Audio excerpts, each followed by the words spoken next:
Hopefully, by this point in the course, you have recognized that we're not training you for the moment. We're training you for what's next. And that's the great question that we have for you. What is next? We can't tell you. You're the one who has to come up with that. If we were to tell you these are the things that are next, it would limit you. We don't want you to be limited to our ideas and our imagination. We want you to be empowered to go forth, make decisions, and have ideas way beyond what we could. We've talked about the goals of this program, these goals of norms, the goals of listening, of being present, of working, taking our ideas of faith and strengthening faith and taking it out. But that's a big question. What goes beyond that? If you stop at the minimum standards, what have you really done? You've strengthened and improved, but just in small ways. We want you to think bigger at this point. We want you to take everything that you have learned from all of us on this team and to transform it into something even better, beyond these goals. We want you to take the question of what's next for you and work with goals, big and small, immediate and long-term. What are the goals you really want to accomplish? What are the things we tickled in your mind that you recognize we have fallen short on, that we hadn't even thought of ourselves, that you are about to contribute to the world? Set those goals and then share them with us. We'll help you accomplish them in any way we can. But the goals might also include changes to your lodge or to your jurisdiction. They might be changing the bylaws of a Grand Commandery such that we have better chaplains. Whatever it is.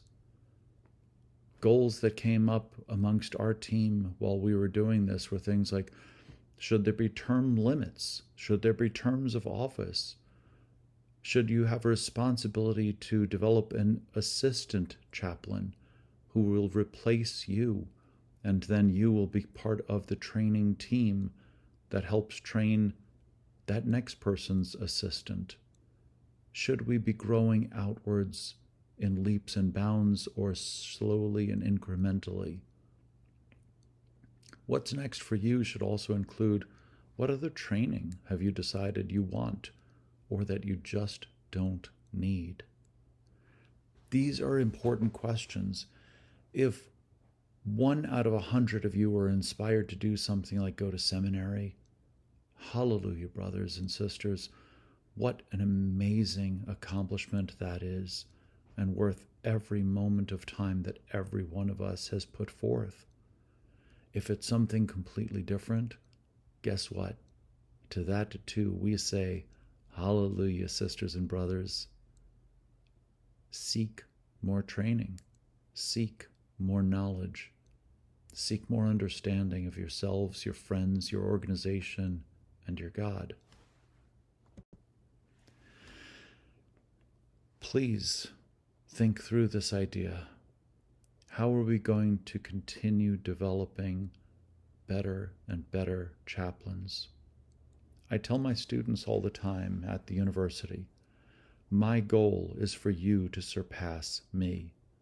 If you don't surpass me, civilization grinds to a halt.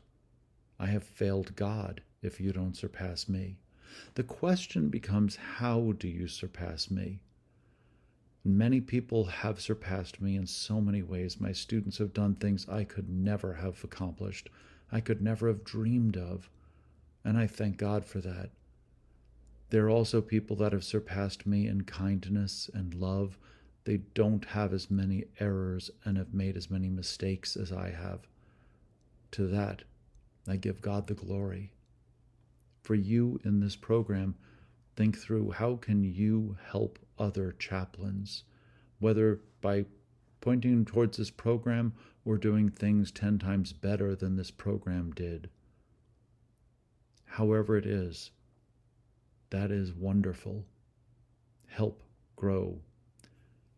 Ask yourself the question constantly, how are we going to help the craft? How are we going to better the craft? How are we going to continue to grow the lives and faith of all of the members of this, our beloved fraternity, not just here, not just in your jurisdiction, not just in the United States, in the entire world. Every brother and sister affiliated with the Masonic organization, and then everyone who is not, including and especially those who are biased against us and hate us and don't know why, or know why, but it's because of misinformation or jealousy or whatever else. Think what is next for you. Think of how you're going to grow, bettering yourself and glorifying God.